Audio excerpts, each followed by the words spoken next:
A very spectacular attacking game was seen in round 8 of the Prague Masters Festival. It's the game of Gukesh playing with the white pieces against Vincent Keymer. And in this video, I'm going to show you all the ins and outs of that game. You will learn a lot about how to build up a very strong attack. So let's see, dive straight into the action with the first move, 1d4. And Keymer goes for knight f6, c4, e6. Vincent Keymer, very classical player. After knight c3, he goes for the move bishop b4. It's the Nimzo Indian. And Gukesh played here the move knight f3.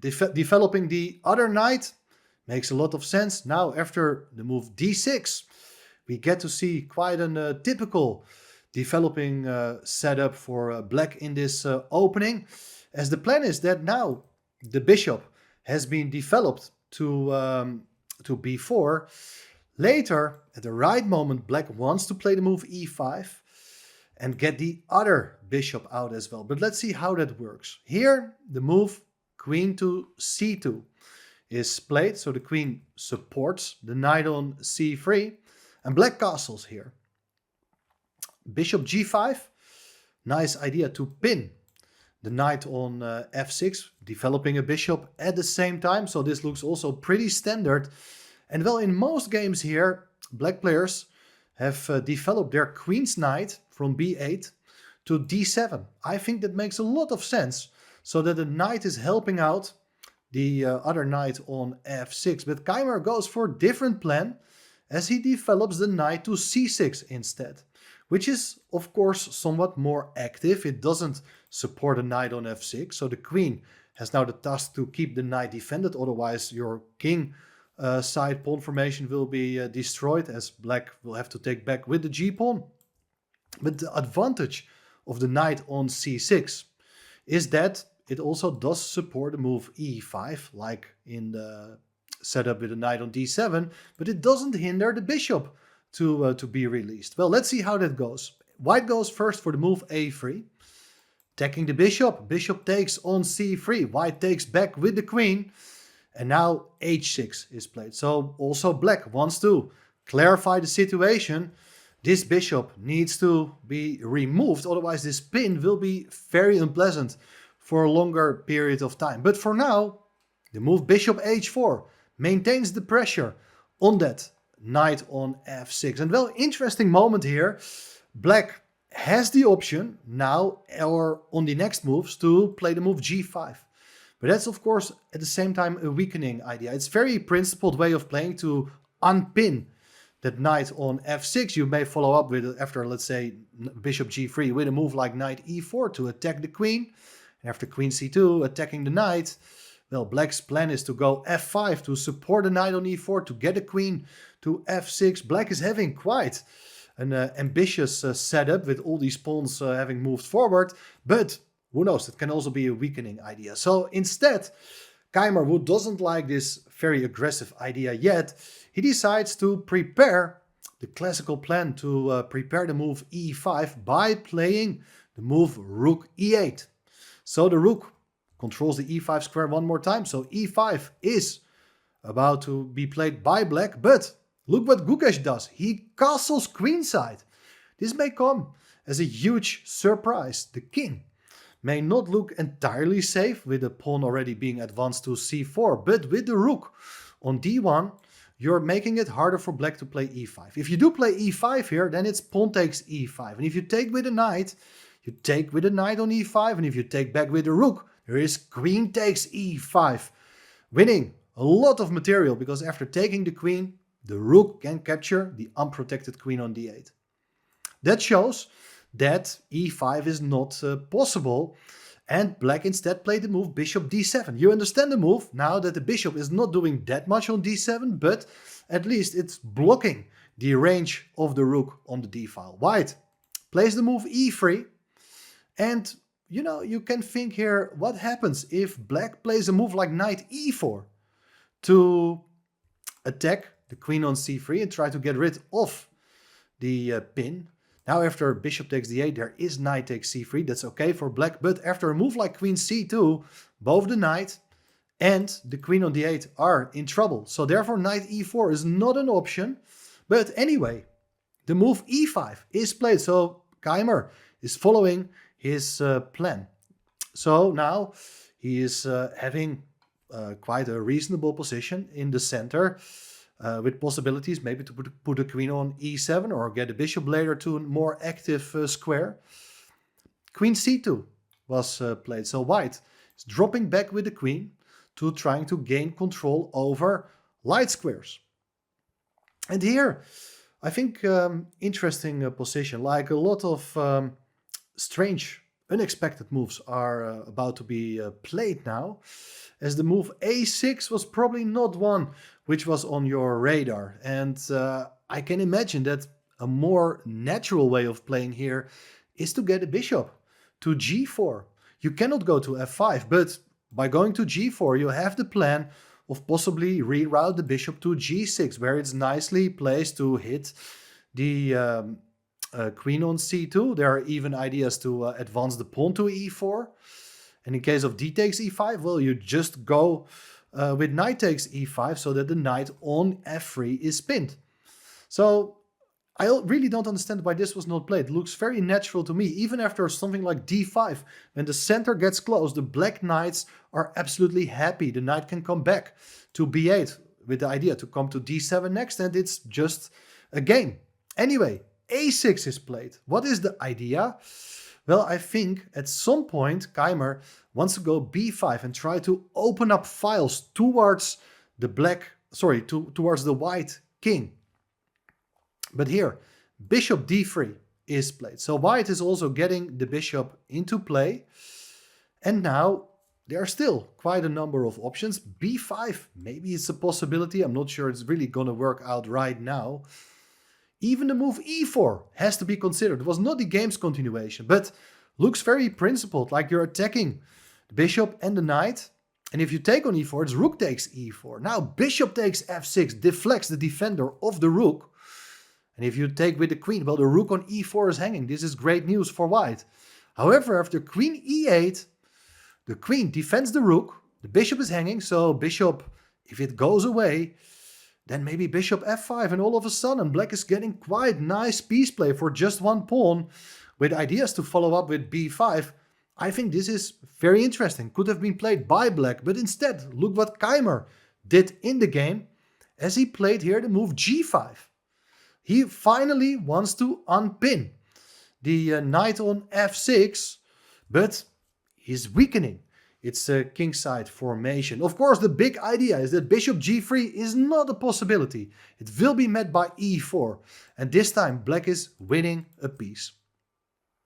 So, no bishop g3. What else instead? Knight takes g5 is always an idea we have to think about. Remember that game Keymer had earlier in the tournament against Prag Masters. It was totally different opening, but their knight takes g5 was just a very nice idea. Led to a beautiful victory for Prag, and you can check it out on the channel. Here, the reason why white doesn't go for this line is that, okay, the pin is maybe annoying, but all the pawns are still on the board, which means that it's very difficult to get the strongest pieces into the attack. Anyway, this was all not played. Gukesh decided to take on e5, opening the center. Now, big moment. Is black going to take back or capture the bishop? You may take that bishop on h4, and after pawn takes f6, queen takes f6. Black is active, but in the long run, such a pawn on h4 can also become quite weak. Well, maybe a3 is a possibility. Interesting idea, but Keymer played instead the move knight takes pawn. Knight takes knight, and what is black going to play here? Well, if you take with a pawn, the bishop happily comes back to g3 with ideas to follow up with h4. And white is a bit better in such a position for sure. But rook takes e5 is the idea.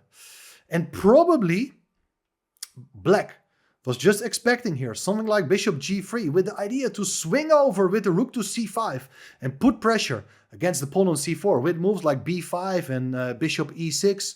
It's not clear at all, but the bishop doesn't have to move. That's the big surprise. White played f4, and I guess this move must have been overlooked by black because you're attacking the rook. But it's very unpleasant position because now the black king side will get opened. If you take on f4, you can simply take back with the pawn. And look now, this pin is back again. Now the pawn is no longer on g5. This looks very bad for black. Even something like rook hf1 with the idea to try to get a rook to the open file and hit the knight on f6 is also very interesting. Taking the pawn on e3, by the way, is also not recommendable here. You simply take on g5 and black's kingside is falling apart. So look, Keymer played rook c5. So the rook keeps the pawn on g5 defended, but white just kicks the rook away with the move b4, not minding that the king is there. Black doesn't have really serious attacking potential against the white king. The rook goes back to c6, only square for the rook. But the rook looks totally offside. And, well, you can take on g5. And white is winning a pawn. If you take back, bishop takes g5. It's just time to resign. But the game goes on. Keymer played this move, knight g4. This is interesting because now, obviously, you cannot take the pawn on h6 because it hangs the bishop on h4. But bishop h7 is played. It's a check. And the king got to make a very uncomfortable move here. If you go king g7, it's g takes h6 with check. And white is winning the queen. And if you go with the king to h8, well then the bishop can just go back, hits the rook on c6. The rook looks awkward. And black never has the chance here to take the pawn on e3 because it runs into queen c3 check. With a double attack, white is winning a lot of material. So, only move here, king f8. But now the rook goes to the open file, and this is great because the rook is looking at a pawn on f7, and this was played in the game. Now, there are various options, but let me show you some analysis. This was not played in the game. If you take the pawn on e3, which is a super knight fork, well, then it's rook takes f7. That's the killer blow. King takes, queen g6. And it's just going to be checkmate in a couple of moves. King f8. For instance, queen g8 check. King e7. And now g takes h6. Discover check. And all the squares are covered. It's checkmate. Beautiful mating idea. And basically the same happens if you take on g5 instead of taking knight on e3. There's also rook takes f7. This rook takes f7 is a killer idea in all these lines. And the lines are speaking for themselves. You can take here on g5, knight f6, bishop takes, removing the defender. Then the rook comes in and it's just game over. King e5, queen d5, checkmate. So, of course, this was all seen by both guys. Black simply cannot allow rook takes f7. Queen e7 was played in the game to defend the pawn. But now, another huge shot. g6. So you're attacking the queen and you're even threatening to take on f7. And obviously, if you take on h4, it's rook takes f7. The rook enters the black king side. King to e8, but now it's queen e4 check. And it's just going to be checkmate soon. If king d8, it's rook f8, bishop e8 only move. And now it's queen takes e8 with checkmate. So the king cannot escape. And if you block with the knight on e5, well then you can just take the queen on h4 and that is just game over. White is just totally winning here. So g6 is a great move. If you take the pawn on e3 with check, king just goes away and the threats are still in the air. Black is hopelessly lost here. So instead, f6 was played in the game, trying to keep everything under control. The knight is an important defender of the pawn on f6, but with the move h3, you're just destroying black's defense. Now, everything is just winning. If you do take on e3, bishop takes f6 with the idea to take the queen. If you take on c2, you take on e7 with check, then you take on c2, and this position is just winning. The g-pawn is to be promoted soon. You can play rook e1. Even if you take on c4, just move the king away, d5, g7, bishop e6 to control the g8 square, then rook d2, e1, and the bishop is pinned, and on the next move you can either promote a pawn or eliminate the bishop first. Anyway, knight takes e3, not possible. Queen takes e3, also not good. In the game, Keymer played d5. It's a desperate move, defending along the 6th rank with your rook and at the same time threatening to take on c4. The idea is that if you keep the position close now, knight takes e3 is actually possible because white is not able to take on f6. The rook helps defending the pawn. But this is just a matter of calculation. And it's possible simply to take the knight here on g4, capturing a piece. Black's idea is to take on c4 and win the queen. Now it looks as if white made a mistake, but it's not a mistake. Don't worry. Rook takes f6 with check, and the king is in trouble. If the king goes to g7, it's rook f7 with a double attack. If you do take with the queen, g takes f7, rook takes c2. Black is winning back the queen, but the bishop can simply take back on c2, and white is just a piece up. So therefore the king can't go to g7. King e8 was played in the game, but now you're losing the queen. But this was of course well anticipated by white, as the killer move here is g7, threatening to promote the g pawn. Of course black can take the queen on c2, which was played. Bishop takes c2. And still the threat is there. You cannot stop that pawn only by eliminating it. Queen takes g7, but now it's bishop back to g6 with check. And black resigned because the 2 squares available, they're not working out well for black. If king d8, it's rook f8 with double check. And therefore, the king has no squares to go to. It's just checkmate. No king d8. If the king goes to e7, well then you're standing also in the line of this bishop. Rook takes a6 is the easiest move. Discover check. And after the king goes to f8, well, it's rook takes rook.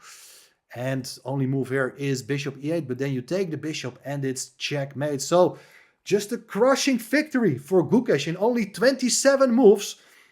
I hope that you like this video, and if you like it, just make me one favor. Please subscribe to the channel and help the channel grow. I will cover many more exciting games from this tournament because there was a lot of drama going on in this event. Stay tuned for more exciting videos and give it a like and a subscribe. See you soon. Bye bye.